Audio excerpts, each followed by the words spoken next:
Welcome to the class. अब solve करते हैं एक्सरसाइज 11.1 का 7th नंबर क्वेश्चन को। तो 7th नंबर क्वेश्चन में है a code of a circle of radius 12 centimetre subtends an angle of 180 degree at the centre.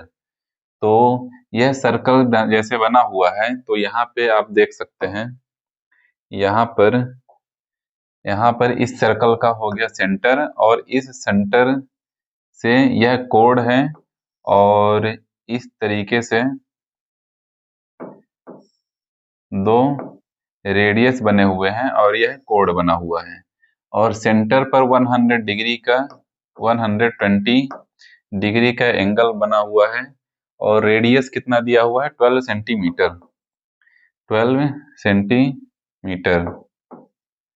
12 centimetre हो गया radius.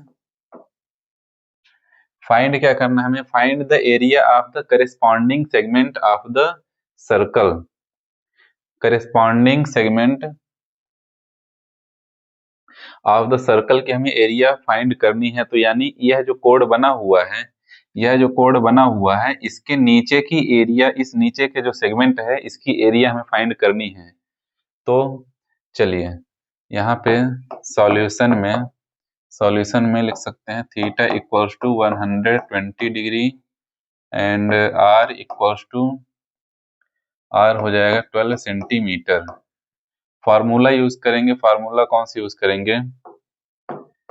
Area of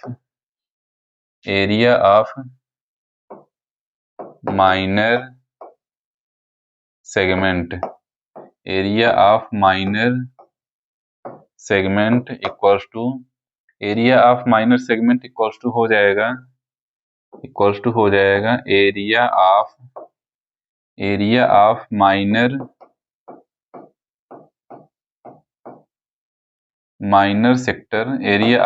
sector minus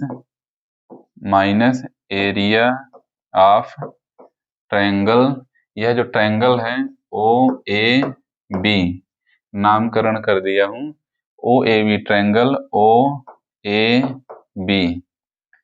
तो इस सेक्टर की एरिया, इस पूरे सेक्टर की एरिया में ट्रायंगल का एरिया माइनस कर देंगे, तो कोड के नीचे वाले सेगमेंट की एरिया हमें फाइंड हो जाएगी, मिल जाएगी। तो एरिया ऑफ माइनर सेक्टर के एरिया का फार्मूला क्या होता है? Theta upon 360 degree multiply pi r square minus area of triangle O A B. देखिए इस ट्रायंगल में जो एंगल बना हुआ है 120 डिग्री का बना हुआ है। तो फार्मूलाज में आपको बताया गया है कि जब एंगल 60 डिग्री का या 90 डिग्री का रहता है, तो दो फार्मूले आपको बताए गए हैं। तो यदि 60 डिग्री और 90 डिग्री का एंगल नहीं रहता है, उसके अलावा कोई भी एंगल रहता है, तो कौन सा फार्मूला यूज करने वाले हैं? फार्मूला यूज करेंगे r square multiply sine theta upon 2 multiply cos theta upon 2। Formula क्या हो जाएगा? R square multiply sine theta upon 2 into में कॉस थीटा अपान 2। किस कंडीशन में? जब यहाँ पर जो एंगल बना हुआ है 90 डिग्री या 60 डिग्री के अलावा कोई एंगल रहता है, तो इस फार्मूले का यूज करेंगे। तो आगे सॉल्व करते हैं। तो यहाँ पे हो जाएगा थीटा की वैल्यू कितनी दी हुई है? 120 डिवाइडेड बाई 360 मल्टीप्लाई पाई की वैल्यू यहाँ पे यूज करेंगे। पाई इक्वल्स टू दिया हुआ है 3.14, और यहाँ पर रूट थ्री की वैल्यू दी हुई है 1.73। तो इन दोनों की वैल्यू हमें यूज करनी है यहाँ पर।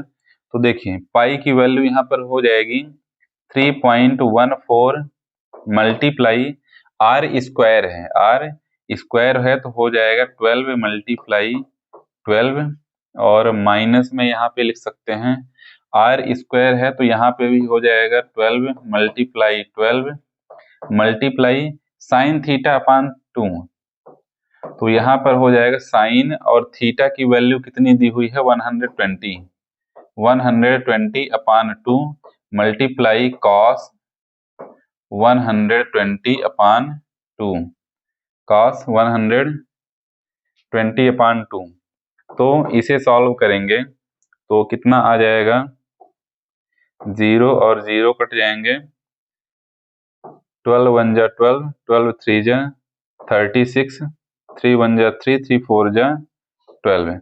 यहाँ से जो नंबर्स कट रहे हैं तो उनको कट कर लेना है, बाकी जो बच रहे हैं तो उनका मल्टीप्लिकेशन या डिवीजन कर लेते हैं। तो डिनोमिनेटर में जैसा कि देख पा रहे हैं कि कोई भी नंबर नहीं है, 1 है, तो 1 डिनोमिनेटर में नहीं लिखा जाएगा, न्यूमिनेटर में आ जाएगा हमारे पास 3.14 मल्टीप्लाई 4 मल्टीप्लाई 12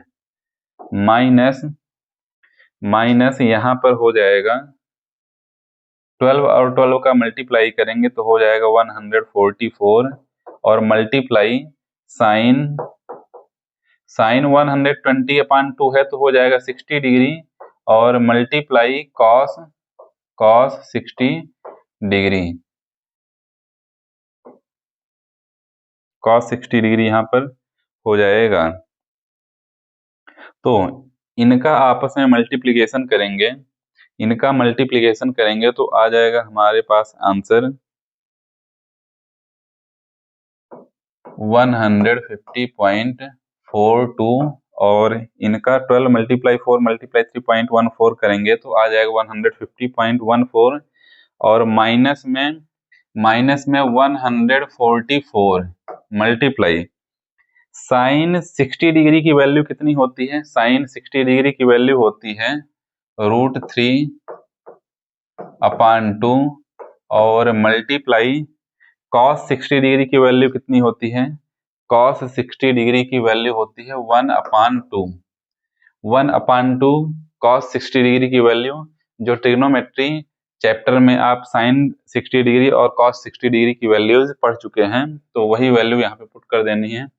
आगे सॉल्व करेंगे तो हमारे पास नंबर आ जाएगा 150.14 माइनस में 2 1 जा 2, 2 7 जा 14, और 2 2 जा 4, यह डिवाइड हो जाएंगे, और इस 2 से 2 3 जा 6, 2 6 जा 12, यह डिवाइड हो गया, तो नंबर ऊपर हमारे पास बच जाएगा 36 मल्टीप्लाई, अब देखिए 36 मल्टीप्लाई में √3 आ रहा है, √3 यहाँ पर आ रहा है, तो √3 की यहाँ पे वैल्यू रख देते हैं, बाकी सारे नंबर से कट चुके हैं, √3 की वैल्यू हम क्या रखने वाले हैं, यह रखने वाले हैं, तो √3 की जगह पे हम रख सकते हैं 1.73। तो यहाँ पर फाइनल आंसर आप लिख सकते हैं, इन दोनों का मल्टीप्लाई कर लेना है और फिर इससे माइनस कर लेंगे आप, तो यहाँ से हमारा फाइनल आंसर आ जाएगा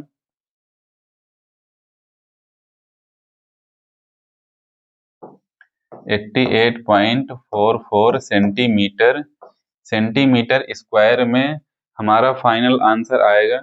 यह किस एरिया की वैल्यू निकाली गई है, इस एरिया की वैल्यू निकाली गई है जहाँ पे मैं लाइंस बना रहा हूँ, इस सेगमेंट की वैल्यू यहाँ पे ये फाइंड कर ली गई है। तो इस तरीके से क्वेश्चन नंबर 7 हो जाता है समाप्त।